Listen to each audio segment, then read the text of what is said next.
Hello friends, तो कैसे हैं आप सब। आई होप सब अच्छे होंगे। और आज हम कक्षा 11 की ज्योग्राफी पुस्तक है उसके चैप्टर 1 भूगोल एक विषय के रूप में अध्ययन करेंगे। पिछले वीडियो में यानी कि पिछले पार्ट में हमने क्या देखा कि हमने देखा कि जो पृथ्वी है उसके तत्व दो प्रकार से देखे, यानी प्राकृतिक तत्व और मानवीय तत्व है। जिन्हें यानी प्राकृतिक तत्व के रूप में जैसे बात करें तो प्राकृतिक तत्व में क्या आता है, प्राकृतिक तत्व में जैसे पहाड़, पर्वत, मैदान, वनस्पति आते हैं। और ये किस में आते हैं, ये आते हैं भौतिक भूगोल में, जो हम आज पढ़ रहे हैं यानी कि इस विषय के बारे में पढ़ रहे हैं। इसमें क्या आएगा, भौतिक भूगोल। तो कक्षा 11 में हम क्या पढ़ेंगे, भौतिक भूगोल के बारे में पढ़ेंगे। और दूसरा पार्ट आता है पृथ्वी के तत्व में मानवीय क्रियाएं। पहला कौन सा आता है, प्राकृतिक तत्व है। और मानवीय क्रिया में क्या है, दूसरा आता है मानवीय क्रिया। तो मानवीय क्रिया में आता है खेत, स्कूल, बंदरगाह, रेल, पार्क, उद्योग, ये सभी मानवीय क्रिया में आते हैं। और इसमें ये जो सब्जेक्ट है, ये जो चीजें होती है वो किस में पढ़ते हैं, ये पढ़ते हैं मानव भूगोल में। ये मानव भूगोल में पढ़ते हैं। और ये किस में पढ़ेंगे, ये क्लास 12वीं कक्षा में पढ़ेंगे। और अब पढ़ेंगे कक्षा 11 में क्या पढ़ेंगे, भौतिक भूगोल के बारे में। तो इसमें क्या होता है कि हम देखते हैं कि जो भौतिक भूगोल है इसमें प्रकृति और मानव जो है उन दोनों के बीच जो संबंध पाया जाता है वो दो रूप से बता सकते हैं। जैसे इनके बीच अनुकूल जो संबंध पाए जाते हैं, पहला तो होता है अनुकूलन के द्वारा कि प्रकृति जिस प्रकार से व्यवहार करती है तो व्यक्ति को उसी के अनुसार अपने आप को डालना पड़ता है।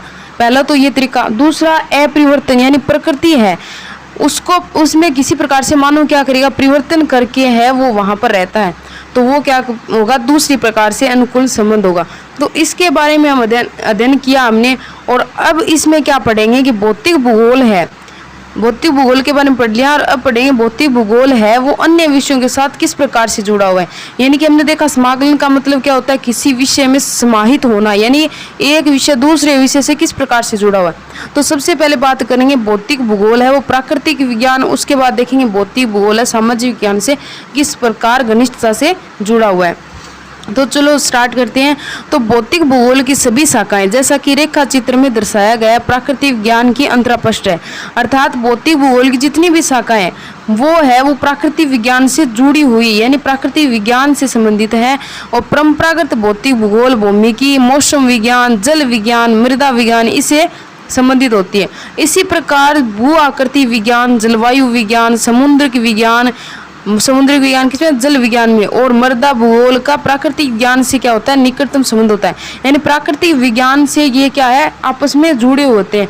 क्यों जुड़े होते, क्योंकि ये अपनी सूचनाएं विज्ञानों से प्राप्त करते हैं। यानी कि जैसे हम है वो प्राकृतिक विज्ञान में क्या करते हैं, मृदा का भी अध्ययन करते हैं, वहाँ पर किस प्रकार का मौसम है, जलवायु है, किस प्रकार के जो समुद्र की विज्ञान है, किस प्रकार की मृदा, इन सब का अध्ययन किस में करते हैं, प्राकृतिक विज्ञान में। तो इनका जो है ये जो अध्ययन करते हैं हम, ये किससे जुड़े होते हैं, प्राकृतिक विज्ञान में ही आते हैं। और वनस्पति शास्त्र यानी पेड़ पौधों से संबंधित होता है। उसके बाद जीव विज्ञान यानी जीव जंतु जो है जिनमें जीवन पाया जाता है उसका अध्ययन जीव विज्ञान में करते हैं। पारिस्थितिक विज्ञान यानी समुद्र से लेकर बड़े बड़े जो क्षेत्र है, जलवायु मंडल है, इसमें एक छोटी सी वस्तु लेकर बड़ी वस्तु के बीच फिर किस प्रकार का है वो, किस प्रकार के क्रियाकलाप होते हैं, किस प्रकार के परिवर्तन होते हैं, किस प्रकार खाद्य श्रृंखला जैसे हम साइंस में पढ़ते हैं, तो वो पारिस्थितिक विज्ञान है। वो भी किससे जुड़ा हुआ है, भौतिक भूगोल से जुड़ा हुआ है। क्योंकि मानव है वो स्थैतिक निकेत में निवास करता है, यानी प्रकृति में वह निवास करता है, तो इन सभी से वह जुड़ा हुआ पाया गया। और एक भूगोलवेता की बात करें, अच्छा भूगोलवेता कौन होता है, जो गणित, कला और विशेष रूप से मानचित्र के रेखांकन में निपुण हो, यानी कि वो मानचित्र यानी मैप बनाना अच्छे से जानता हो, वो क्या होगा, एक अच्छा भूगोलवेता होगा। भूगोल खगोलीय स्थितियों के अध्ययन से भी जुड़ा होता है। खगोलीय स्थितियां जैसे हम ब्रह्मांड का अध्ययन करते हैं, सौरमंडल का अध्ययन करते हैं, तो ये भी किससे जुड़ा हुआ है, भूगोल का, यानी कि इसका भी अध्ययन भूगोल में करते हैं। और जो अक्षांश देशांतरों का विवरण प्रस्तुत करता है, हम क्या करते हैं, ग्लोब है वो ग्लोब में देखते हैं कि ये जो देशांतर रेखा होती है और ये क्या होती है, अक्षांश रेखा, इसका भी उसे पता होना चाहिए। और पृथ्वी का आकार भूआब है, पृथ्वी हम मानते हैं कैसी, ये गोलाकार है, तो पृथ्वी है वो उसका आकार भूआब है, लेकिन भूगोलवेत्ता है वो मूल उपकरण के रूप में मानचित्र बनाता है, तो उससे वो उसका आकार कैसा होता है, वो होता है द्विआयामी प्रदर्शन के रूप में होता है।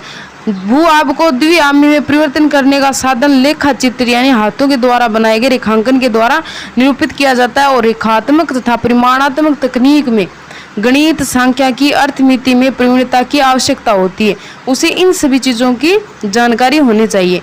मानचित्र कलात्मक कल्पना द्वारा तैयार किया जाता है, यानी इसमें भी एक आर्ट छुपी होती है मैप में, तो वो एक अच्छे भूगोलवेत्ता को पता होना चाहिए। इसमें उसका स्केच तैयार किया जाता है। मानस, मानचित्र और मानचित्र कला हेतु कला में निपुणता आवश्यक होती है। तो ये हमने देखा किसके बारे में कि भूगोल है, उसमें भौतिक जो भूगोल पार्ट है उसका प्राकृतिक विज्ञान के साथ किस प्रकार संबंध है, यानी प्राकृतिक विज्ञान है उससे किस प्रकार से जुड़ा हुआ है। अब हम देखेंगे भूगोल है वो सामाजिक विज्ञान से किस प्रकार संबंधित है। तो रेखा चित्र में प्रदर्शित प्रत्येक सामाजिक विज्ञान का भूगोल है उसकी एक शाखा से अंतरापृष्ठ यानी इंटरफेस संबंध है, यानी कि इसमें देखें तो सामाजिक विज्ञान है उसी में क्या आता है भूगोल है। जैसे हमने पिछली कक्षाओं में क्या देखा कि सामाजिक जो विज्ञान है पुस्तक उसमें क्या आता है, अर्थशास्त्र आता है, इतिहास आता है, भूगोल आता है, ये सभी एक चैप्टर के रूप में आते हैं। तो ये क्या है, सामाजिक विज्ञान की एक शाखा ही मान लो, एक शाखा के रूप में है कौन, भौतिक भूगोल। भूगोल है और इतिहास है, इसमें अंतर संबंध का विवरण पहले से ही दिया जा चुका है। और प्रत्येक विषय का एक दर्शन होता है, प्रत्येक जो विषय होता है उसका एक आधार होता है, उसका क्या होता है, एक मूल आधार होता है। और दर्शन की विषय को जड़ प्रदान करने के लिए और विकास की प्रक्रिया में स्पष्ट ऐतिहासिक भूमिका प्रस्तुत करता है। यानी हम किसी विषय को है वो आधार देना चाहते हैं, एक अलग विषय बनाना चाहते हैं, तो उसको जड़ प्रदान करने के लिए एक उसका मूल आधार होना चाहिए, यानी कि शुरुआत से लेकर उसकी विकास की प्रक्रिया या फिर उसके इतिहास है वहाँ से लेकर उसको मूल आधार होता है ना, उसका कुछ मूल आधार होना चाहिए उसको अलग विषय बनाने के लिए। इसी प्रकार भौगोलिक चिंतन का इतिहास भूगोल की मातृभाषा के रूप में सर्वत्र पाठ्यक्रम में सम्मिलित किया जाता है।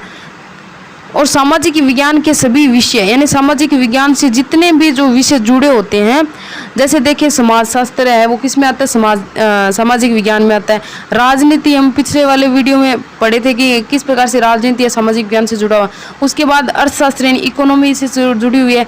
जनांकिकी यानी जनसंख्या, जनगणना, ये सब किस में आते हैं, सामाजिक विज्ञान में। सामाजिक यथार्थता का अध्ययन करते हैं, यानी कि सामाजिक विज्ञान में हम किसी भी जो विज्ञान से संबंधित जो चैप्टर पढ़ते हैं उसमें इनकी यथार्थता यानी सत्यता की जानकारी लेते हैं। इतिहास में उसमें किस प्रकार से परिवर्तन थे और वर्तमान में क्या स्थिति है उसका अध्ययन करते हैं। और भूगोल की सभी शाखाएं यानी भूगोल की शाखाएं देखिए, जैसे सामाजिक भूगोल है, राजनीतिक भूगोल है, आर्थिक भूगोल है, जनसंख्या भूगोल है, अधिवास भूगोल है, आदि विषयों में घनिष्ठता जुड़े है। पहले हमने देखा कि सामाजिक जो विज्ञान है उसमें क्या आता है, भूगोल आता है, भूगोल विषय आता है। उसके बाद भूगोल है इसको भी अनेक उप क्षेत्रों में विभाजित कर दिया गया और इन्हें राजनीतिक है भूगोल अलग बना दिया गया। उसके बाद आर्थिक भूगोल अलग, जनसंख्या भूगोल है इसको अलग। तो ये आपस में एक दूसरे से क्या है, जुड़े हुए हैं। उसके बाद उनका उप क्षेत्र बनाए गए, अलग अलग खंड किए गए, क्योंकि इनमें से प्रत्येक में स्थानिक विशेषता पाई जाती है, अपने आप का क्या आधार पाया जाता है, एक अपना दर्शन होता है इनका। और राजनीतिक शास्त्र का मूल उद्देश्य क्या होता है कि राज्य, क्षेत्र, जनसंख्या, प्रभुसत्ता का विश्लेषण करना। कि राजनीतिक शास्त्र में क्या पढ़ते हैं कि राजनीति में राज्य जो क्षेत्र है, एक राज्य है उसका क्षेत्र है उसका अध्ययन किया जाता है, वहाँ की जनसंख्या का अध्ययन किया जाता है और वहाँ पर किसकी सत्ता है यानी किसकी शक्ति है, सर्वाधिक है, कौन सी सरकार चल रही है उसका विश्लेषण करते हैं। जबकि राजनीतिक जो भूगोल है वो एक क्षेत्रीय इकाई के रूप में होता है, यानी उसमें राज्य देखा जाता है और वहाँ पर जनसंख्या है, उसमें राजनीतिक व्यवहार किस प्रकार का है उसका अध्ययन करेंगे। तो किस में अध्ययन करते हैं, राजनीतिक भूगोल में करते हैं। ठीक है, अब यहाँ पर आते हैं भूगोल के कुछ क्षेत्र, यानी जो भूगोल है उससे संबंधित जो भी विज्ञान के क्षेत्र आते हैं उनको अलग अलग पार्ट में डिवाइड कर दिया गया है। जैसे यहाँ पे बात करें मौसम विज्ञान है वो किस में आएगा, जलवायु विज्ञान में आ जाता है। भू आकृतिक क्षेत्र भूमि से संबंधित होता है तो भू विज्ञान। समुद्र विज्ञान किस में आएगा, जल विज्ञान में। उसके बाद मृदा भूगोल में मृदा विज्ञान है। पादप भूगोल है तो उसको पादप वनस्पति विज्ञान से जुड़ा हुआ है। प्राणी भूगोल है वो प्राणी विज्ञान से जुड़ा हुआ। इस प्रकार से देखें तो सभी है वो आपस में क्या है, जुड़े हुए हैं और ये है वो भूगोल के क्षेत्र में आते हैं। प्रत्येक स्थानीय के अपना पक्ष होता है, अतः वहाँ आर्थिक भूगोल की भूमिका होती है, जो उत्पादन, विनिमय, वितरण, उपभोग के स्थानिक पक्ष का अध्ययन करते हैं। और इसी प्रकार जनसंख्या भूगोल जनसांख्यिकी से निकटता से जुड़ा हुआ है। तो उसी प्रकार देखते हैं जनसंख्या भूगोल में क्या होता है। जनसंख्या में जनसंख्या है, उसका वितरण किस प्रकार से, लिंगानुपात क्या है, वहाँ पर पुरुष महिला की संख्या कितनी है, उसकी निकटता से इन सब से क्या होता है, जनसंख्या भूगोल जुड़ा होता है। उपयुक्त विवेचन से स्पष्ट होता है कि भूगोल है वो प्राकृतिक और सामाजिक विज्ञान है, उससे घनिष्ठता से जुड़ा होता है। यानी प्राकृतिक रूप से या सामाजिक विज्ञान में जो भी हम पढ़ते हैं वो किससे जुड़े होते हैं, भूगोल से। यह अध्ययन के क्षेत्र में विद्युत तंत्र उत्पादनों का अनुसरण करता है, जो अन्य विषयों से पृथक करता है और इसका अन्य विषयों से प्राश्रेणी संबंध होता है।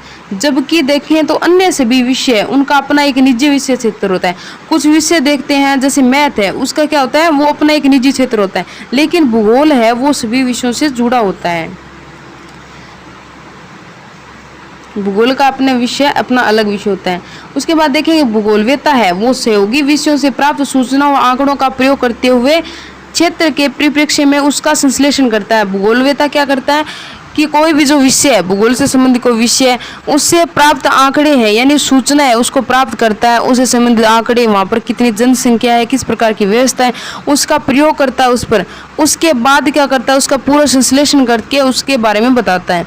मानचित्र भूगोलवेत्ताओं का बहुत प्रभावशाली उपकरण होता है, यानी मैप के द्वारा हम पूरा उसका वर्णन देख सकते हैं, जिसके माध्यम से क्षेत्रीय प्रतिरूप को प्रकाश में लाने के लिए सारणीबद्ध आंकड़ा दृश्य के रूप में प्रयुक्त किया जाता है। उसके बाद क्षेत्र है उसका वर्णन, जैसे जनसंख्या है, वहाँ का क्षेत्रफल कितना है, वो भी हम सारणीबद्ध आंकड़ों के रूप में उसको दर्शा जा सकते हैं। ये विशेषता होती है भूगोल की।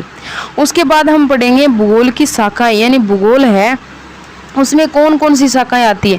तो भूगोल की शाखाएं पढ़ने से पहले देखते हैं कि भूगोल का अध्ययन है वो एक अंतर निरीक्षण विधि है, यानी कि भूगोल अन्य विषयों से जुड़ा हुआ है, ये हमें पता है। और प्रत्येक का विषय का अध्ययन कुछ उपागमों के अनुसार किया जाता है, यानी भूगोल में जो अध्ययन करते हैं उसके कुछ अध्ययन क्षेत्र होते हैं। जैसे इसके दो उपागम क्षेत्र बताए गए। पहला होता है विषय वस्तुगत क्रमबद्ध और दूसरा होता है प्रादेशिक। क्रमबद्ध में क्या होता है, किसी भी हम वो तत्व के बारे में जानना चाहते हैं, तो जैसे कृषि है तो सिर्फ कृषि के बारे में बात करेंगे, तो ये क्या होगा, क्रमबद्ध रूप से यानी एक विषय के रूप में बात करेंगे। जबकि प्रादेशिक में क्या होता है, वहाँ की किसी प्रकार की जनसंख्या, क्षेत्र, मिट्टी, जलवायु सबका एक साथ अध्ययन किया जाता है, वो क्या होगा, प्रादेशिक है। तो विषय वस्तुगत भूगोल का उपागम वही होता है जो सामान्य भूगोल का होता है, और यह उपागम जर्मन भूगोलवेत्ता यानी कि जो पहले हमने पढ़ा क्रमबद्ध भूगोल, इसके बारे में बात करें तो एक जर्मन भूगोलवेत्ता होता है अलेक्जेंडर वॉन हम्बोल्ट, उनके द्वारा ये लेकर आए गए थे क्रमबद्ध भूगोल के बारे में। किसने बताया, सबसे पहले अलेक्जेंडर वॉन हम्बोल्ट ने बताया। जबकि जो सेकंड है प्रादेशिक भूगोल, इसके बारे में किसने बताया, हम्बोल्ट ने बताया था। हम्बोल्ट ने नहीं, सॉरी, हम्बोल्ट है उसके काल में एक दूसरे भूगोलवेत्ता होते हैं कार्ल रिटर, उनके द्वारा बताया गया। विषय वस्तुगत उपागम में एक तथ्य का पूरे विश्व स्तर पर अध्ययन किया जाता है, यानी क्रमबद्ध में क्या करते हैं, एक उपागम, इस उपागम में क्या करते हैं, एक तथ्य है, किसी तत्व के बारे में अध्ययन करते हैं तो उसको विश्व स्तर पर लेकर चलते हैं। और तत्पश्चात क्षेत्रीय स्वरूप यानी क्षेत्र के आधार पर है उसका क्या करते हैं, वर्गीकरण करते हैं। उदाहरण के लिए जैसे कोई प्राकृतिक वनस्पति है, यानी प्राकृतिक रूप से कोई वन है, उसमें वनस्पति किस प्रकार से होती है उसके बारे में हम जानना चाहते हैं, तो प्राकृतिक वनस्पति का अध्ययन करेंगे तो सर्वप्रथम विश्व स्तर पर क्या करेंगे, उसका अध्ययन करेंगे। फिर प्रकारात्मक वर्गीकरण यानी कितने प्रकार के होते हैं उसके बारे में, जैसे जो विषुवत रेखा है वहाँ पर किस प्रकार के वन पाए जाते हैं, नर्म लकड़ी वाले कोणधारी वन होते हैं उसके बारे में अध्ययन करेंगे, और उसके बाद मानसूनी वन कौन से होते हैं, तो इस प्रकार से उसका वर्णन करते हैं। और प्रादेशिक उपागम यानी जो सेकंड होता है उपक्षेत्र है, उसमें क्या करते हैं, विश्व को विभिन्न पदानुक्रमिक स्तर के प्रदेशों में व्यक्त किया जाता है, यानी कि हम क्या करते हैं, वहाँ के प्रदेशों के रूप में अलग अलग रूप से विभाजित करके उनका वर्णन करते हैं, और फिर एक विशेष प्रदेश में सभी भौगोलिक तथ्यों का अध्ययन किया जाता है।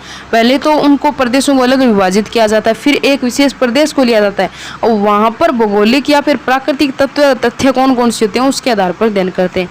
ये प्रदेश प्राकृतिक, राजनीतिक और निर्दिष्ट प्रदेश हो सकते हैं, और एक प्रदेश में तथ्यों का अध्ययन समग्रता से विविधता में एकता की खोज लिए हुए किया जाता है। जैसे मिट्टी, जलवायु, जनसंख्या, ये सब है विविधता, इनको लेकर उसके बाद एकता की रूप में उसका अध्ययन किया जाता है। द्वैतवाद भूगोल है उसकी एक मुख्य विशेषता है कि इसका प्रारंभ से ही एक विषय में परिवर्तन हो चुका था।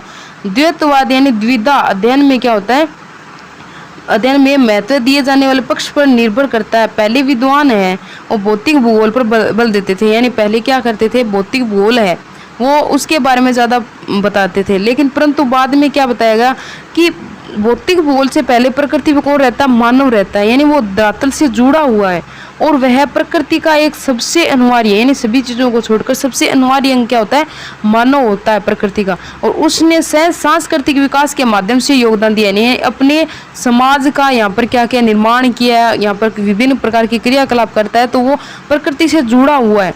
तो इस प्रकार मानव जो क्रिया है उस पर बल देने के साथ मानव भूगोल का विकास होता है। तो भौतिक भूगोल है उसके साथ मानव भूगोल को भी सबसे ज़्यादा महत्व दिया गया। अगले वीडियो हम पढ़ेंगे भूगोल की शाखाएं, यानी क्रमबद्ध आधार पर उनको कितने भागों में बांटा गया। उसके बाद भूगोल की शाखाएं हैं वो विषय वस्तुगत यानी क्रमबद्ध के रूप में, और उसके बाद सेकंड कौन सा आता है, प्रादेशिक आधार पर कितने भागों में विभाजित किया है, उसके बारे में अध्ययन करेंगे।